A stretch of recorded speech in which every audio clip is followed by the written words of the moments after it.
Limbayat police સ્ટેશનમાં ₹6,65,000 મત્તાના મુદ્દા માલની લાલચ આપી ગુનાહિત વિશ્વાસઘાત કરનાર નાસ્તા ફરતા આરોપી Nasir નડાફનાને Karnataka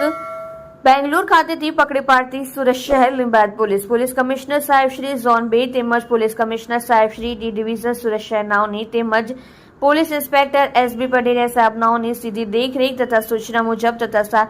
second police inspector વીએ જુગરાના સાહેબનાઓના ટેકનિકલ માર્ગદર્શનથી વ્યાજખોરી તથા મિલકત સંબંધી પ્રવૃત્તિઓ ડામવા તથા નાસ્તા ફરતા આરોપી શોધી કાઢવા સારું સર્વેલન્સના police sub inspector K V Zala તથા લિંબાયત ચોકીના police sub inspector S B Bhagora નાઓએ ગુનાહિત વિશ્વાસઘાતના ગુનાના કામે ટેકનિકલ વર્કઆઉટ કરી સદર ગુનામાં આરોપી નાસિર નડાફનાએ ફરિયાદને લાલચ આપી તેની પાસેથી રોકડા રૂપિયા તથા મશીનરી સામાન વેચી ₹6,65,000 ગુનાહિત વિશ્વાસઘાત કરી નાસી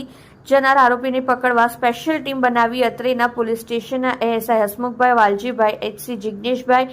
અંબાલાલ નાઓ જિલ્લા બેંગલુરુ કર્ણાટક ખાતે જઈ હ્યુમન રિસોર્સ તેમજ ટેકનિકલ આઉટના આધારે આરોપીનું ચોક્કસ લોકેશન મેળવી આરોપી નાસિર ઇસ્લામ